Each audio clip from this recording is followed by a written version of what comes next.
The Athletic. Jeff, the way you guys align your defense, playing one high safety a lot of the time, we know that Sean is a good cover guy and he has to cover in that position, but how important is it to have a guy who can get involved in the run game the way that he can, play as physically as he can, so that at times he can essentially function as a fourth linebacker out there for you? You're talking about Sean, the way he lines up on the inside? Yeah. Yeah, I think it's really important. Anytime you ask a guy to play that position, it's not just for coverage. There's times when he has to bump into the box and sometimes play the B or the A gap. So he does have to be pretty physical. He has to be pretty smart. He has to understand the scheme, the run game and the pass game. So there's a lot that does go into that position. Is it rare to find a guy who can do all the things that you're asking Sean to do right now? Well, anybody that we ask to fill in that spot has to be able to do those things. I think it helps that Sean is really athletic. He's got good size. He can tackle, he can cover, and he works really hard at it. But anybody that we're going to ask to play that specific position, we're going to ask to do the same thing. Front row middle, Dave from 24/7. Jeff, how is Josh Proctor coming along, and especially with Isaiah Pryor transferring? Does that, I mean, I know Jordan's, he's the guy out there, but does that help Josh's chance to get playing time, and just how is Josh doing? I think Josh has made really good improvement since the time we all got here. He understands the scheme. He's worked really hard. He's done a good job. He's done a good job on the field and in the classroom. And I think you see we used him early in the season. He got a little bit more playing time the last few games, and hopefully that will continue to happen. He's done a nice job. Northwestern's used a couple of quarterbacks. Hunter Johnson started the year off for them. It looked like last game they went to Aiden Smith. I mean, I'm sure you guys are preparing for both quarterbacks. What do you see from those guys? Well, I think Hunter Johnson, obviously started off at Clemson, was a backup there, and then he transferred. And, from everything I've read, was one of the highest recruited players coming out in the country. I think he's talented. He's got size. He's got good arm strength. Both can run the football. So, we're looking at them both. We're preparing for them both. They both do things well. They have similarities, but they're good football players. Front row right, Austin from Letterman Road. Jeff, you guys have put Cam Durant out there before, obviously the Michigan State game, but he had to play that whole second half. What did you think of that performance from him? I thought he did a good job. It's never easy to just, come into the game from the bench and play as many snaps as he did. So I think he did a really good job. I think Cam's a guy who's worked really hard. I think he might have maybe improved the most out of all the guys from the time that we got here until now. And that's a credit to a lot of people in the weight room, off the field, to our coaching staff, to the young coaches, really for working with him. But he's really developed and he's really grown up. And the way he practices, I wasn't surprised at the way he played, because he puts that on tape every day we go out there against really good players. And he did the same thing last Saturday night. When you guys get down to that second or third corner, what's your comfort level with the depth? And Cam Stuff is part of that. Very comfortable with those guys. They work hard. They do everything we ask to do. And whoever we put on the field, I have a lot of confidence in. And I was very confident in Cam going in the game. Third row left, Dan from 11 Warriors. Jeff, you were asked about Sean and his position. I know that he's a guy who played a little bit of outside cornerback too. You were asked about Cam. Is that still something you look at, where if you needed to, Sean could still go outside and play outside if he needed to? Yeah, there's no doubt Sean could play outside. And there's some snaps where he has played outside. There's some games where I still think he will play outside.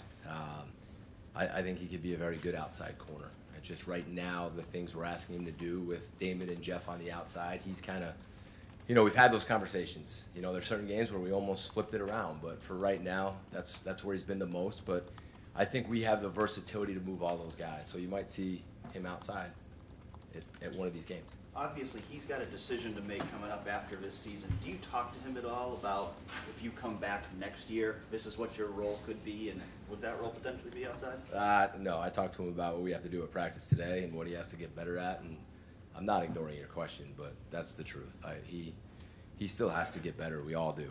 And there's some stuff yesterday we need to work on that I will talk to him about that today, and tomorrow I'll talk to him about tomorrow, and we'll just keep doing that until this thing's over.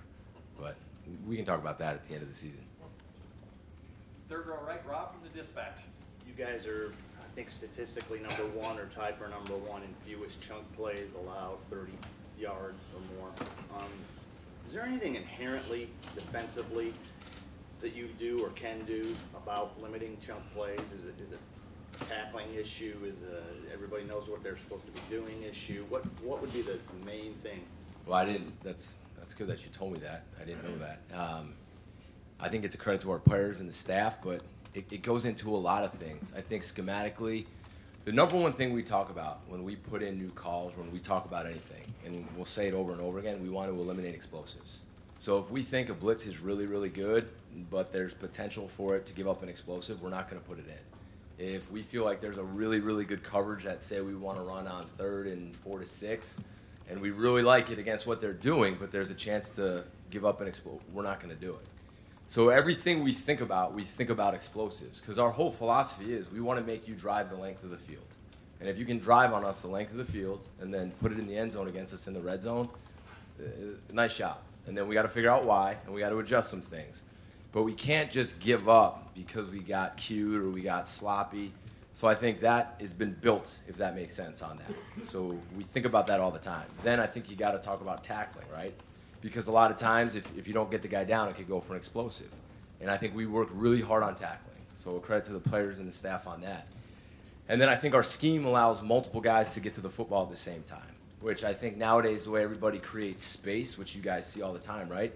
You don't want one-on-one. It's scary. If you miss one tackle and it goes for 50, that's hard. So we also want to look at how can we have coverages, pressure, scheme, that in space we're going to have multiple people around the ball. So that's what we try to look at everything we can do. And so it's a combination of a lot of things, but that's good to know, because if we can continue to do that and not give up explosives, we've got a chance to be a good defense. And then Justin Fields on the other side of it, you see a different perspective. What has impressed you about him, his growth, maturity, where he started, where he is now, and how challenging he is in practice even to? He's really challenging. That's what we noticed in training camp. I mean, the thing that I look at, just really, especially from a back-end guy, the way he sits in the pocket and stays in there and wants to throw the ball down the field, it's not like some of these guys where they hit their back foot, the first read's not there, and he just takes off. He makes you cover for a long time. And then he also has the ability to tuck it down late and run. That's hard to defend. He's thrown the ball really well. It looks, at least, I don't study the tape like our offensive guys do. Now, there's sometimes in the booth, if we're done doing what we're doing, I'll look up and see him doing some pretty amazing things. It looks to me like our receivers are catching the ball pretty well, too. I mean, those guys are doing a great job. But he's hard to defend because he can play the quarterback position. He can sit in the pocket and make all the throws, but then he can run, too. So, at least from my opinion, it's pretty impressive. 3rd row left, Ari from The Athletic. Jeff, so there hasn't been a moment this year where you sat in the office with Sean and just like, dude, you got to come back next year. No. Sean's going to come and sit in my office today, and I'm going to get on him for some things he did in practice yesterday. You can come in. I'm just joking. You guys, What time? No, but I don't. Honestly, have I ever lied to you guys yet? I don't talk to him about that stuff. I don't. But do you ever are there ever times where you are looking at your depth chart? Because I know you're game planning. You're in a situation where you have to have this team ready every week. We understand that.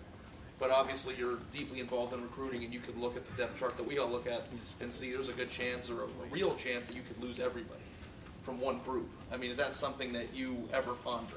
You're making me think too far down the road. I think yes. I think you have to think about the future, or else then I would be lying to you. Yeah. So you have to prepare for that. I think the way we coach our young guys every single day and how hard we are on them and how demanding we are on them, I think that's preparing us for that.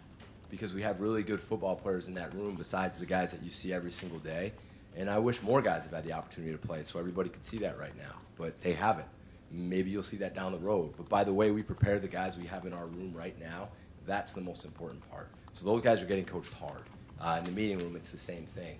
So that's what we really have control over right now, is can we develop those young guys in the room to be ready for when it's their time? Because we don't want them to wait. I talk in the room all the time, like, go challenge Jeff Okudah today. Go challenge Sean Wade. Don't sit back and wait. Go try to take their job. Do the best you can. And that's what we have to do as coaches, and that's what they have to do as players. But all we can worry about is the guys we have in the room right now. And then when we get the next group in here, then we got to start worrying about them. In the 2017 recruiting class, Ohio State signed, I think, 6 defensive backs. And it was like one of the best hauls, if not the best haul of defensive backs in a single recruiting class in the history of recruiting. Literally.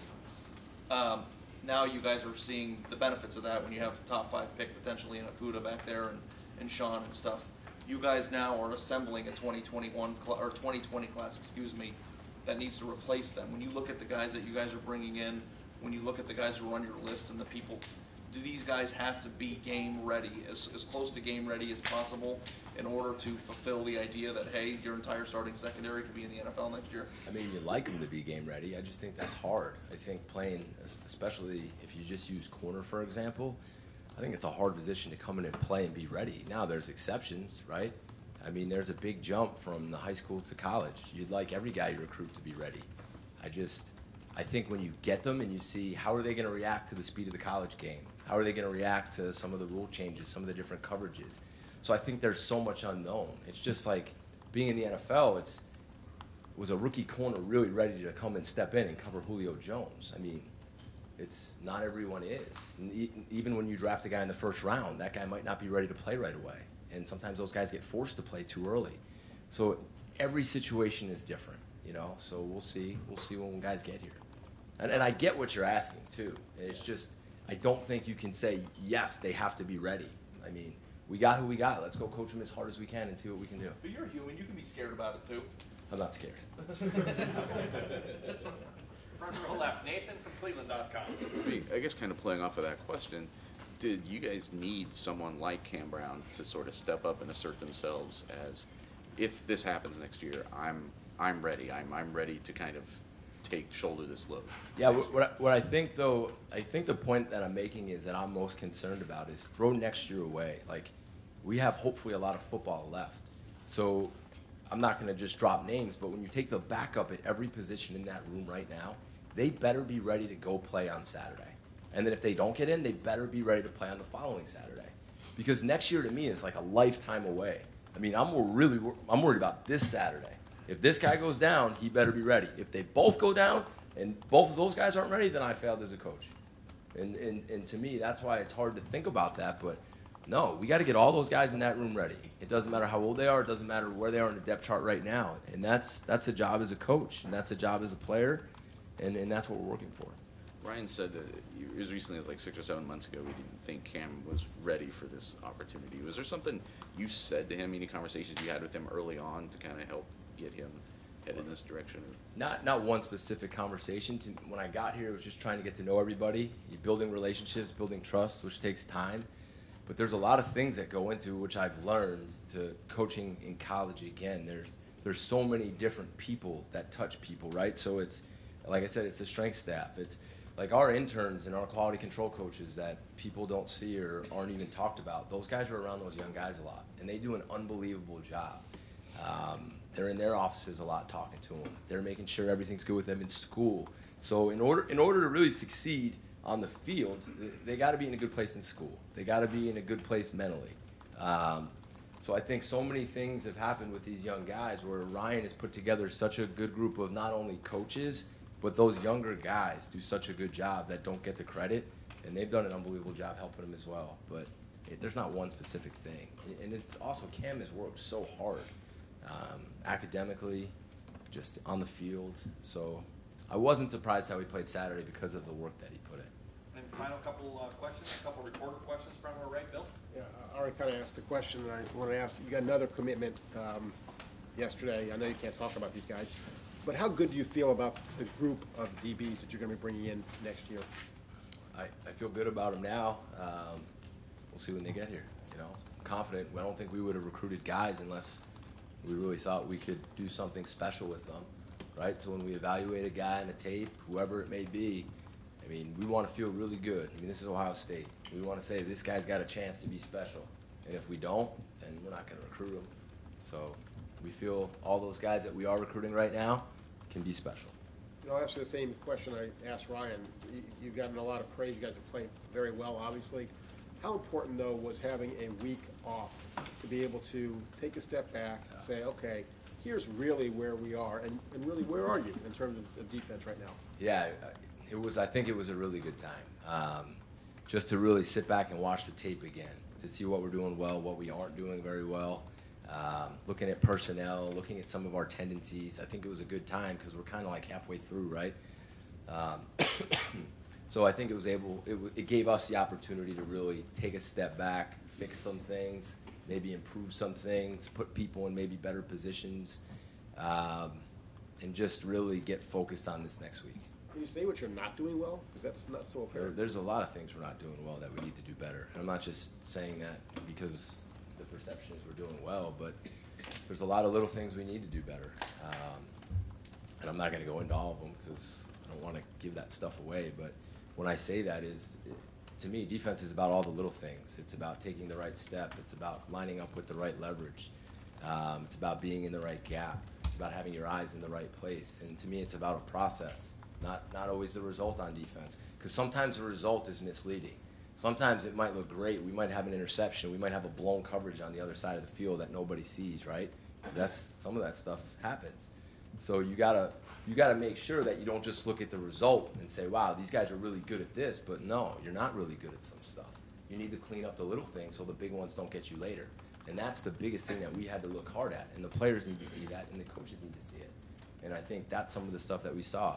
The process has to get better. The results, yeah, they've been good so far. But we need to do the little things to make sure those big things happen. And final questions, front row right, Joey from the Dispatch. You mentioned just by facing Justin Fields in practice that he'll make your defense cover for a long time. On the opposite side of the ball, you have Chase Young, who would seem to make you guys cover for a very short amount of time because of how we can get to a quarterback. In what ways does having a player like that affect everything else you're doing on defense? It affects a lot because I'll give you an example. When you watch tape, a lot of routes look really good. There's a lot of deeper developing routes that happen down the field that you sit there and you watch early in the week and you say, if they can run that one, that's going to be really tough. And then you look at another one, you say, wow, if they can run that one, that's going to be really tough. And then you start to realize when the D-line gets after people, those deeper developing routes, they don't exist. They have to go to shorter routes and quicker concepts, which you guys have seen. So having players like that up front, they help out a lot because you don't have to defend all those deeper things that happen down the field that are harder to defend, which is why I say that your secondary is only as good as the guys up front because they take a lot of that stuff away. Great. Coach, thank you All very right, much. thanks, guys. Thanks, Jeff.